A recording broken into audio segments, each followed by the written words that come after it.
What's up, YouTube? Reno here.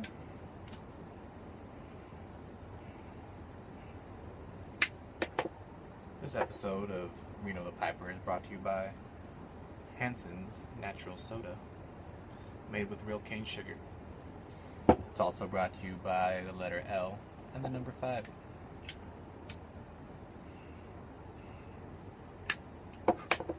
Housekeeping. It's my Joe Case Dagner Slayer poker. The very first pipe I bought. I'm smoking some Boswell's Best in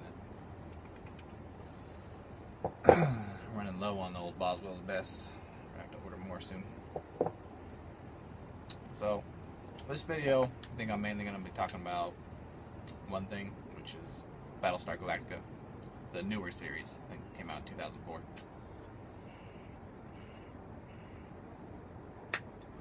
I recently watched the whole series, and I just want to give you my thoughts on it.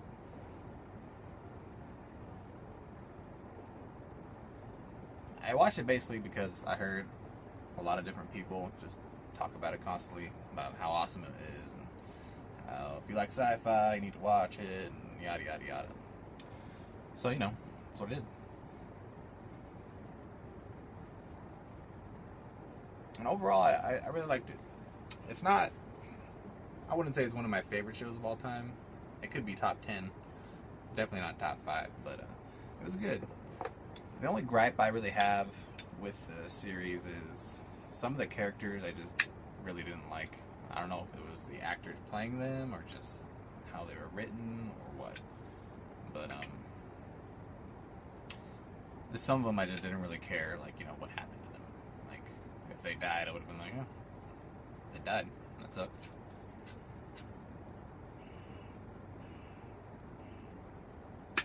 So if you've never seen this series, I'll give you like a brief synopsis.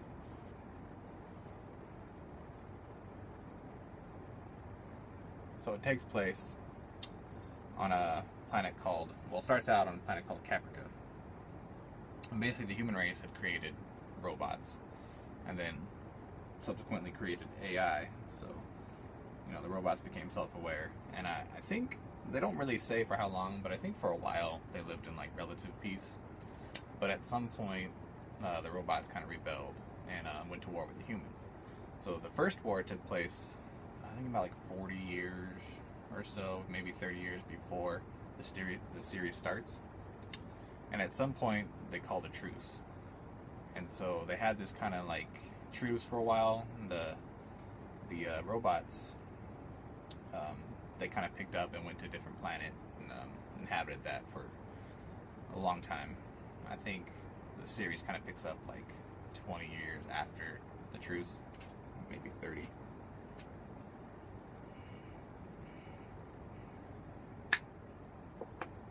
So it starts out where the robots end up breaking the truce. And basically, well, there's 12 planets. They call it the 12 colonies. The robots just basically nuke all 12 planets. They do like a surprise attack on the humans and basically kill off 99.9% of the human race. So all that's left is around 50,000 people. And those are the people that managed to escape off the planet before it was, you know, decimated. So you got the various, you know, escape pods and ships that escaped, and then you have the one Battlestar that managed to survive, which is Battlestar Galactica.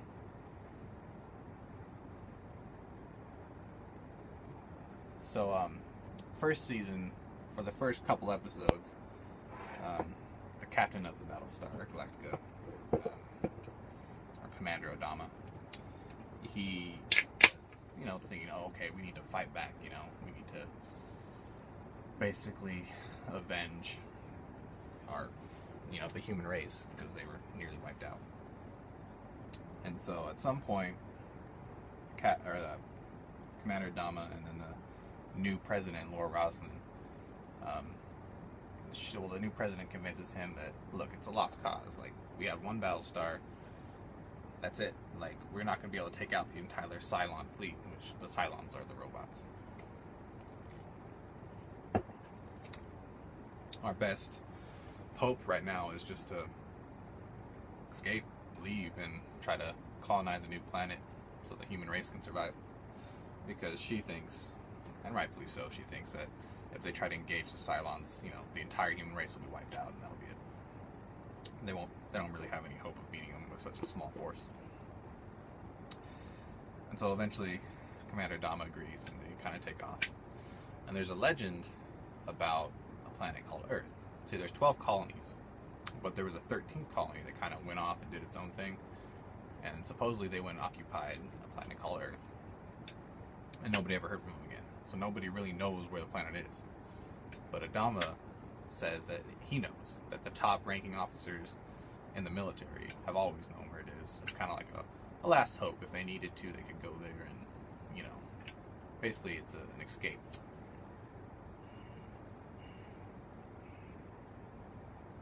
Which is bullshit. You find out pretty quickly that he was lying, and he only said that to give, the people hope so they wouldn't, get depressed and end up committing suicide. So the whole series is predicated on them looking for Earth. And basically just, the Cylons keep, chasing them, so they have to kind of fight off the Cylons, and then also, basically they fight off the Cylons for as long as they can until they're, what they call their FTL drive, which is faster than light speed drive, spins it, and then they escape. And then somehow the Cylons find them again. So it's kind of this cat and mouse thing they got going on for a while. There's one episode that's kind of crazy. I think it's in season 1, where the Cylons keep coming every 30 minutes. Like, the humans will escape, they'll light speed away somewhere, and then the Cylons will find them. And it's every 30 minutes, so they don't have any time to sleep or rest. So they're just constantly, awake, running. So, I don't remember how long it goes. It's almost like a week or something before they finally figure out how the Cylons are tracking them. But the whole episode, they're just all, sleep deprived and irritable, and it was a pretty cool episode. So the main characters are Commander Adama. Then you have his, what they call him, his XO, which is second in command, and that's Sai. What's his name? I'll call him Sai. I don't know. So they have his XO, as you know, famously, I'm horrible with names. And then you have their top fighter pilot, which is Kara Thrice, our codename would be Starbuck. And then you have Commander Adama's son, Lee Adama, and his codename's Apollo. He's also a fighter pilot. And then you have various, then Laura Roslin, which I mentioned, is the president. And then you have the other main character would be Gaius Baltar, he's one of the top scientists. And, he was one of the top scientists in the 12 colonies. And he unknowingly helped the Cylons destroy the 12 colonies, because he kind of fell in love with this one Cylon, which he didn't know was a Cylon, because the Cylons look like humans, or at least some of them do. And then he ended up giving her access to the defense mainframe, and so he's trying to hide that secret the whole time. And then you have various, smaller characters. But overall, I don't want to give away too much, because if you haven't seen it and you want to watch it, I don't want to spoil it for you. But it was a really good series. If you're into sci-fi, if you're into, space dramas, if you like Star Trek, I don't really think it's anything like Star Trek other than it being in space and there's aliens. No, there's no aliens. Other than it being in space. I guess there's androids in Star Trek too. But I thought it was way better than Star Trek. I watched Next Generation, and I did really like that series. But as far as action and drama goes, it just had way more. It just seemed more adult, I guess, than Star Trek did. So I would recommend it.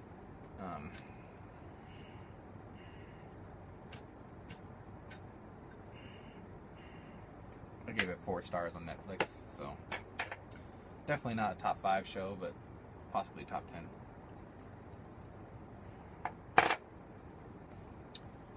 And what else? I'm reading another Bukowski book.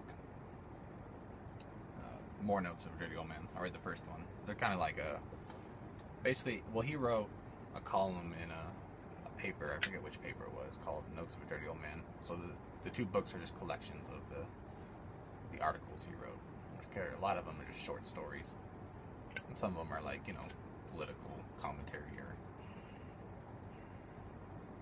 But if you're a Bukowski fan, then either you've already read it or it's on your to-read list. Last year I did my top 5 favorite books of 2012. And I wanted to do my top 5 favorite books of 2013. The problem is, I didn't read that many books last year because I was just started working 2 jobs. Whereas the year before, I didn't have a job, so I had a lot of time to read. So I probably read 6 or 7 books compared to the 25 I read the year before that. So it's hard for me to say a top 5 because some of those books I didn't like that much, or I didn't feel like they would be worthy to be in the top 5. But a couple of them I probably would have picked for a top 5. So I'll tell you what the top 3 were, I guess. Let me grab them real quick.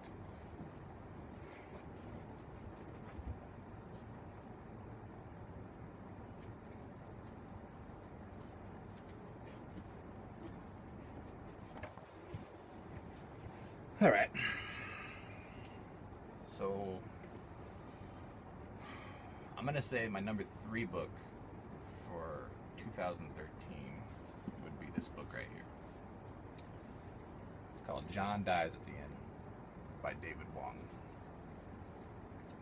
If you like books, I don't want to say well, I mean, it is kind of a comedic book. It is also kind of a satire. And I don't know, I guess it's kind of horror too. I mean, I didn't find it to be scary, but I mean, some people might. But the plot is, there's this guy, John. No, wait, there's a guy, John, but the main character is David Wong. And he goes to this party, and basically he ends up unknowingly taking this drug, and they call it the soy sauce. And the soy sauce makes him kind of psychic, and also it makes him kind of see other dimensional type stuff, like creatures from other dimensions.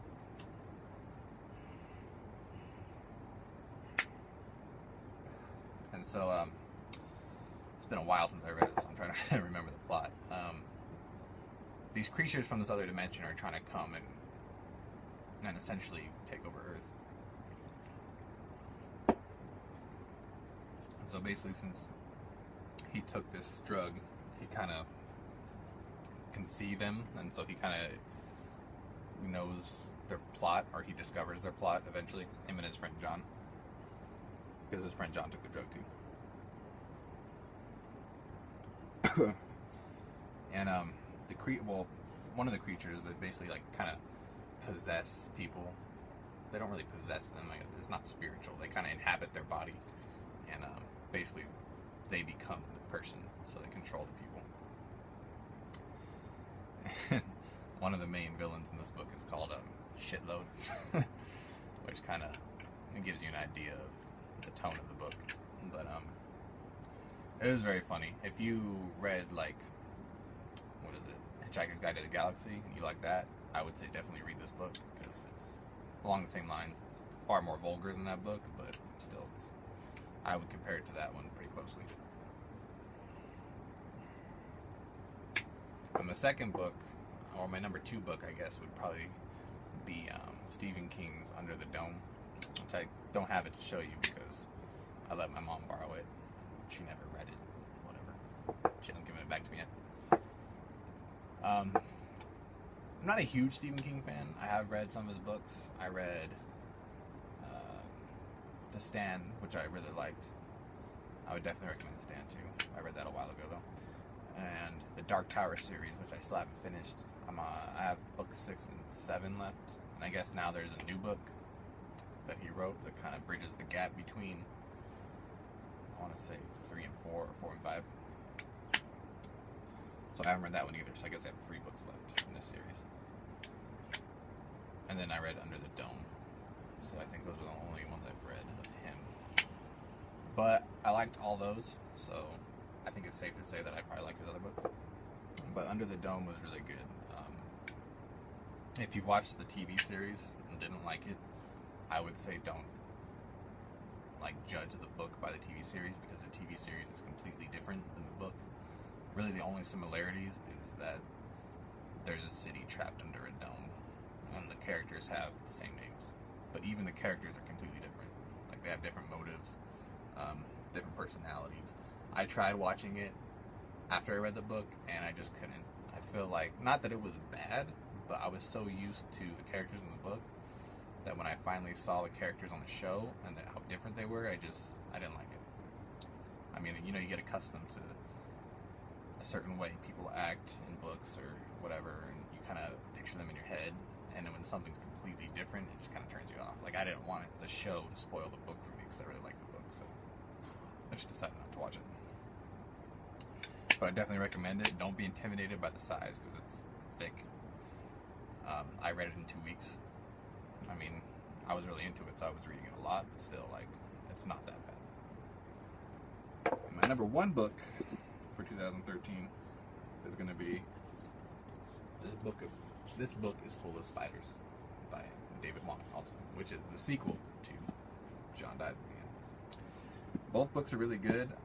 I liked this one better, though, because I feel like it had a more concise narrative.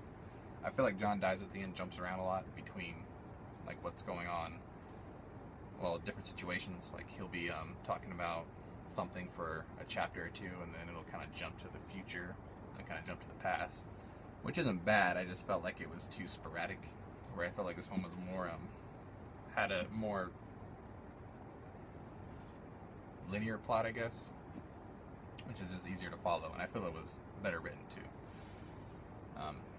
So yeah, if you feel like reading a cool book, read John Dies at the End, and then read the sequel. This book is full of spiders. Alright, so that's gonna be it. Try to keep this video under 20 minutes.